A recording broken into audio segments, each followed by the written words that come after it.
What's up, everybody? Welcome back to another episode of All Things Conscious with your hosts, Cee and Shauna. Today, we're going to answer a question that we got from one of our viewers. So I'm going to hand it over to Shauna to read that question, then we'll get right into it. Hey, everybody. So this is the question. It says, thank you for sharing your stories. I have a question for you. And this is from myself8678, who's following our podcast. So it says, I have a question for you. I've heard that people can have multiple spiritual awakenings. If that's true for you, what was your first spiritual awakening? What was so powerful about it that broke you out of the Christian mindset? Also, what was your most recent awakening and how did it change you? See? Okay, well, I'll go first and tell a little bit about my story. As many of you know, if you've been following the podcast, I talk a lot about my Christian background and coming from a religious household at a young age. I was born, brought up Christian, Baptist, singing the choir. I was a preacher. I was leading Bible study, all of the above, until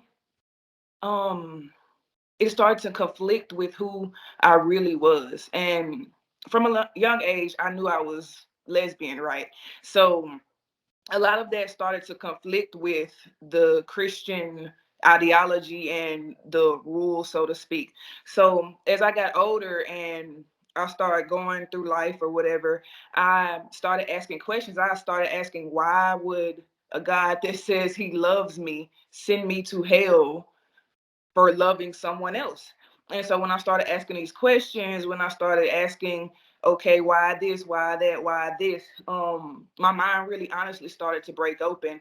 And it wasn't until my cousin passed in 20, what year is this? 2022? In 2020, that I literally didn't really honestly have a choice in the matter anymore. I started to see things so much clearer, and I started to realize that a lot of the things that I was following, a lot of the things that I was doing just did not resonate with who I wanted to be anymore. And I'm not bashing Christianity, but I started to feel like a lot of those things were false for me. Um, and then it just kept getting deeper and deeper. I honestly, in my opinion, don't think that we go through multiple awakenings. I feel like you just continuously expand your mind and your consciousness is what I believe. And since then I've just gone deeper and deeper into the rabbit hole, if that makes sense. I'm gonna hand it over to Shonda to tell her story. Well, okay, so what happened is I grew up in a Catholic household, but I've always had a deep love for God and the divine and angels. I've always seen angels. I've always spoke with angels since I can remember, since I was like 2 or 3 years old. And I never believed in organized religion. I would basically go there because, I was pretty much forced to, my mom said, you have to do it, you got to believe this way. I never believed that you needed a third party I was always asking the question, why do we got to go to church? Why do we have to go to confession? Because I just tell God directly, about my sins or whatever. And when I was diagnosed with cancer in 2011, that was my spiritual awakening. Now, just to let you know that we are on a spiritual awakening journey since the time we come into the world. We just don't remember. We become conscious that we're on this journey when something happens to us. And so when I was diagnosed with cancer, it was a later, I had the slowest growing cancer ever. I think it had been in there 10 years and it was never diagnosed. I would go to the doctor and they would tell me, no, I just had endometriosis. Finally, because I was a veteran in the VA, they sent me to an outside doctor to be re-diagnosed, and then they found the cancer was already, spreading, and I didn't have insurance. I didn't know how I was going to, I didn't know what was going to happen to me, So when you're faced with your own mortality, you start to think and your world stops and you start to slow down. That was my first spiritual awakening. And then it was the healing of, trying to heal physically and what that looked like. And I didn't know how to heal myself. So as he said, I do not believe there are multiple spiritual awakenings. The spiritual path is the ascension path. And it's like a spiral, always going inward. And so we go deeper and deeper on the path. We get to different levels. Once we graduate from this level, we go to the next level. It's not like we have another spiritual awakening. We're already there and we just graduate and go to the next level. So mine looked like all this stuff was bubbling up the cancer, like emotions, all the emotions that stuffed in me, I couldn't keep down anymore. And they were just exploding and I was crying and they were trying to medicate me. So I was like a zombie. And I said, no, I need to heal this. And I didn't know what that looked like, but I knew it wasn't being a zombie on medication. They were saying I was depressed, but really I was an empath feeling the whole world. And so I said, I'm not going to take any more medicine. I'm not going to the psychiatrist. I'm not doing any of that stuff because I need to feel it to heal it, basically. So I ripped the Band-Aid off and I just allowed myself to feel it and take it all in. And when I did that, my world pretty much, I felt like I was the only one in my world. I was alone and I noticed things became brighter and more vibrant, and so I just really started to speak to the divine more like when I was a child, and I started to see things with childlike wonderment again. Like I had been blindfolded and the blindfold was taken off of me.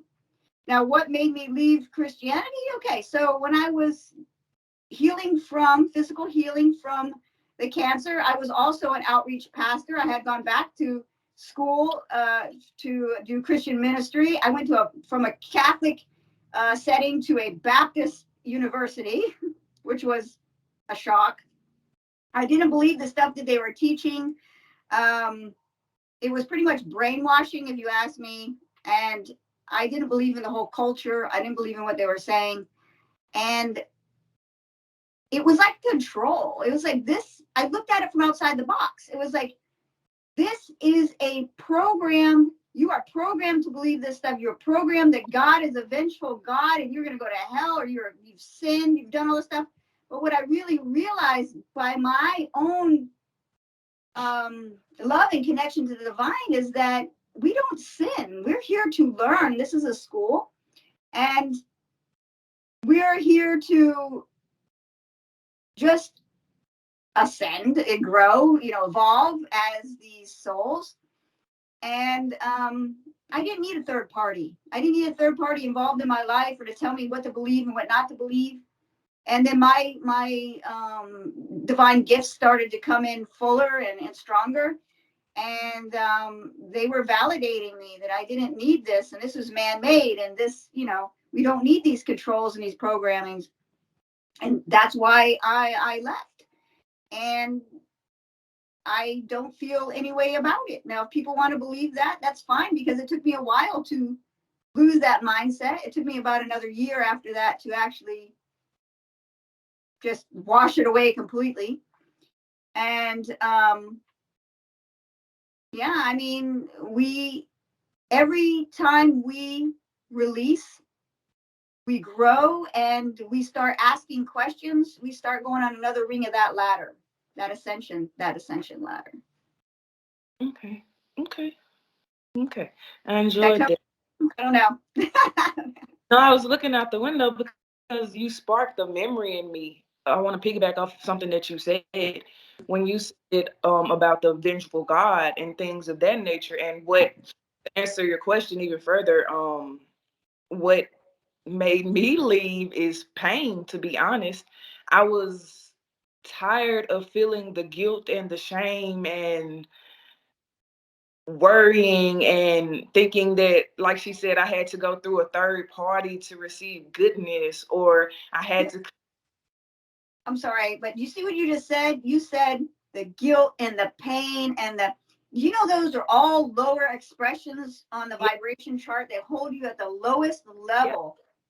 And so we cannot vibrationally elevate ourselves if we're at that low vibration, always feeling guilty and shameful what we're doing. We're sinning. I didn't mean to interrupt you, but Good. I like your point, because that's exactly the state that religion kept me at. I don't know if it's true for anybody else, but I'm speaking about my personal experience. That's the state that it kept me at. I was shamed to love a woman, and I was shamed to do the things that I do and enjoy them, because other people would look at them as sinning or whatever the case may be, when, like she said, life is just an experience. We're here to experience. We're here to show love, be love, and body love. That's truly what I believe. And it just would not click. It would not click how God would, like she said, is a vengeful God and would send me to hell for not obeying the rules. Because you got to think about it. How many people really obey them rules? How you many know, people? can I interrupt for something? Because you just remind me, for loving Yeah. a woman, me and my girlfriend, we were together for 5 years. We would sit in church together. We went to church together, and that was something we loved to do. And we were kicked. I was kicked out, excommunicated from the church, the Catholic Church, because at the time you couldn't be a practicing homosexual. But we're in church, we're and that never stopped me from. I didn't blame God. I blamed the people for being ignorant. You know what I mean? So it didn't stop me. It didn't stop my relationship. It didn't stop me from loving God. It didn't, it just made me further look to say, if I really truly love somebody, that's if it's not God, if it's the opposite. If fear and hate and bigotry and people use that and hide, they hide behind their religion. Like all the stuff that's happening right now with Don't Say Gay and the transgender kids, that they're hiding behind their religious beliefs. They're forcing everybody to believe in their beliefs. Mm-hmm. So, And that's another thing that I want to piggyback off of. So for me, it was hypocrisy to me, because they claim to be, the religion itself claimed to be freedom. It claimed to bring love, to show love, and all of these things. But it's completely the opposite when you truly look at it. Because if you say you love someone, then it says don't judge, but everybody's judging. Oh, you're sinning. You're gonna have to come and repent. How would you know that if you weren't judging me, right? right. So it was just a lot of. But also, there are also thousands of different versions of Christianity, along with thousands of different versions of the Bible, because everybody thinks that their version is right. Yeah. Everybody thinks that their interpretation of the Bible is correct. And truthfully, the Bible to me is not correct at all. It does hold some truths buried in it, because what they're explaining is galactic beings coming to Earth. That's what they're explaining. God doesn't sit on a throne. Man has recreated God in his image. Not they're supposed to be wearing God's image, but that's of light and love, unconditional, not conditional love. Because, like you said, think about it. We are the aliens in a sense. Think about what they said, how Jesus came. Yeah. How in the world was Jesus born? Think about it. I want y'all to Jesus think. was the ultimate light worker, and that's why we use the term Christ consciousness. Now, a lot of people think Jesus' name is Jesus Christ, like was his last name, but Christ is a title, you know. But he was the first light worker. He was the Messiah. He was showing us how to live. He was not Christian. He was not Christian. He was showing how to manifest things, showing people how to be. He's way ahead of his time. He actually went to school to learn that. He studied with the Essenes by the Dead Seas, up in the mountains, hidden from the Romans, the Essenes, and they had ancient Atlantean technology there. So they would send two people out. That's why the Muslim religion and the Christian religion are somewhat similar, because Muhammad also studied there. They said similar things. It's just the people took it in different ways. They interpreted it differently. Mm-hmm. Yep. It's because, like we said, we come from preaching and all of that. So I had to know the Bible literally back and front, to be in the pulpit or whatever. But I think we missed one part of his question. It said, what? I locked my screen. He It said, did. I've heard that people can have multiple spiritual awakenings. Is that true for you? What was the first spiritual awakening? What was so powerful about it that it broke you out of Christian mindset? Also, what was your most recent awakening and how did it change for you? Well, we're constantly in an awakened state. Yeah. I mean, we can share our most recent lessons, but that's about it.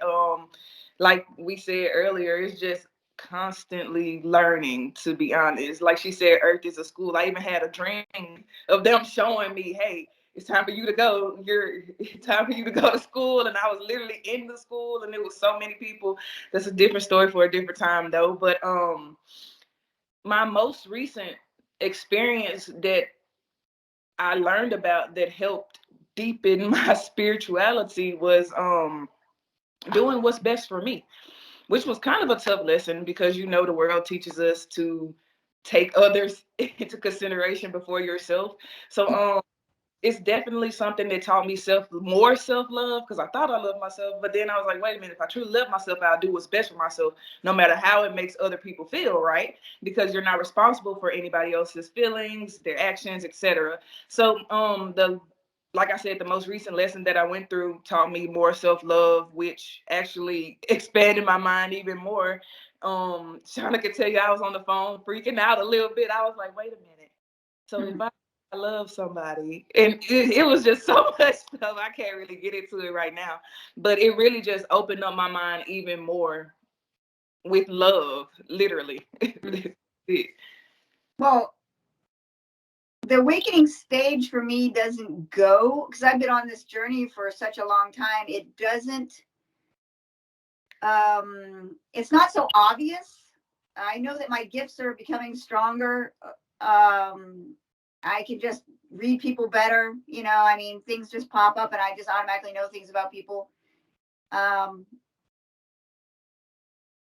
I always look at things from a higher mindset. I always want to know this, or I'm always asking what the spiritual meaning, because I look at everything like it has, and it does hold a spiritual meaning.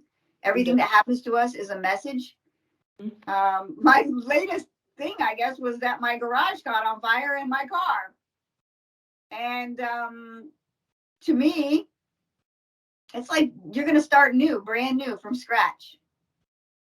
And it's kind of obvious, but at the same time, we are, even though we are these conscious beings, divine beings, we're still living in a 3D world, and 3D stuff still happens to us, and we still got to deal with the hassle of, you know, cleaning the mess up and calling insurance. And that's another thing, is that I learned how naive I was when I look back. When I first bought this house, my first home, and the insurance didn't even cover. I don't even know. Like, I just trusted them instead of like really doing my own research.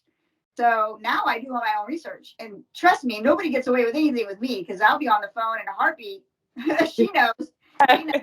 And I was like, what is this garbage? I need new insurance, because, you know, it's just like, don't take things at face value. Don't take, I'm no way near where I was when I first moved in here 6 years ago. Things, the property has changed. It's risen in value. And my insurance was still the same place of 6 years ago because I never paid attention to it. I just let it, whatever, just let it renew. And I never checked in on it. But I've learned a whole lot about insurance now. You know? So don't take anything at face value. Don't believe everything you hear. Of course, I know that with people, but, and no matter what level of ascension we're on, what step of the journey, we're always here on Earth. It's still a lesson, and we still have to deal in the 3D. We still are grounded in the 3D world. So nobody is above or beyond having these physical things. And you know, that's what I thought when I first began. I'm not gonna lie. Just to wrap it up, I know we're going a little over time, but that's literally what I thought, because that's what Christianity taught me. Back then, it taught me that I'm better than everybody else. I'm above these things that could happen and all of these other things. And if something happens, Jesus will avenge me and all of these other things. But when you get into spirituality, it's like you gonna have to experience some things in order to grow. You're gonna experience rain, you're gonna experience shine, you're gonna experience happy times, you're gonna experience sad times. But like we said, keep saying throughout the video, it's just an experience because Yeah. It's our your own experience. It's your own journey yeah, inward. It's nothing to do with the outside. yeah, You know? because we're souls having human experiences, and that's one thing that I don't want you to ever forget. And I do want to mention this, that about about Christianity, is look at all the deaths and slaughter that people have done in the name of God, Jesus. They slaughtered, different people for cultures because they didn't believe in the same things. And they're still haven't grown. They're still doing that. There's still a divide. Religion divides people, and there shouldn't be a division there. We are one people. We are one being, one experiencing itself in uh, multiple bodies, aspects, souls. The higher soul is uh, we're multidimensional, and anything that divides people, anything that judges people, anything that keeps you low in a low vibration, it's not good. It's not good for you. It's not good for your soul. So, to me, I think the best, I know this is going to be very controversial. And look at the churches, look at what they've done throughout the centuries. Who's evil? Darkness hiding in religion, darkness hiding itself to control and manipulate people under the name of their religion. It's all mine. It's all mine. Mind Yeah. control. It's all to keep you in a fear-based state. A fear-based state, so you won't realize who you truly are and realize that you have the control, that you are co-creators with the universe. It keeps you at such a low vibration. It brings up envy, strife, jealousy, all of these things. Judging everything that the Bible speaks against is what that religion actually brings up. So How many people commit suicide because they feel like they're not even loved from their own congregation or their families, and they feel so judged and weigh so heavy on them? And how many people think that people who commit suicide go to hell? thank you. Come on, no soul. There's no hell. There's No hell, no heaven. It's a mindset. I mean, Really. there is a place, the higher realms, but it's not. We don't sit there and sip margaritas. You know what I mean? We're always growing in this world or the next. You know what I mean? Yeah. That people really think that though, and I was one of them. So that's why we don't get on here and try to judge anybody, because literally we were preachers. So come on, like Well, I wasn't a pastor that was like spewing scripture. I was like, I'm going to show you the love of Jesus Christ, Jesus, through my actions. And that's basically, if you're going to be any type of mentor or whatever, you're walking the walk and talking the talk. But you don't need anybody outside of yourself. I mean, yeah, people can give you the tools. Like we try to give people tools, but we don't say that this is the way for you. This is your path. No, you have your own path, and it's always within you. People get too distracted with outside distractions, what everybody's doing, whatever trend it is. And spirituality, I don't say spirituality, I say I'm a conscious being, because spirituality is very broad based, and people, they almost make it a religion itself. And you telling me I got to be careful. I remember one time we were on the phone. I told you, I said, why does it feel like that? This is becoming a religion to me. So I had to take a step back and say, hey, look, you're not in Christianity anymore. So if you're struggling with that thin line, it gets better. I promise you, because I it's don't. not it's not so rigid. You don't have to be Yeah, like, oh my God, I yeah, gotta be like, I have to be in this box. No, you're outside the box. You can express yourself. You can make mistakes. You yeah. can, there's no right or wrong. So you can figure it out. It's okay to figure it out. It's okay to fall. It's okay to get back up.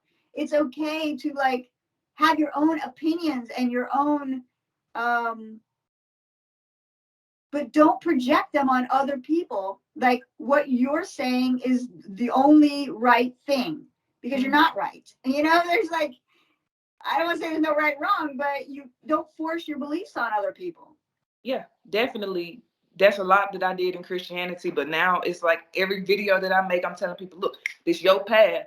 This is your truth. Live in it. Don't let anybody distract you. Don't let anybody take you off of your path and your truth. Because what's Shauna's truth may not be my truth. What's my truth may not be Shauna's truth. But we crack it up every day. We best friends. We crack it up every day.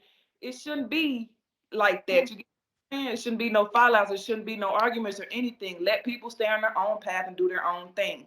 And I think that's pretty much all we got time for today. That's it. Yep. So take it, guys. Any more questions or anything you have, put it in the comment section, and we'll answer it for you. All right. See you guys next time. Love y'all.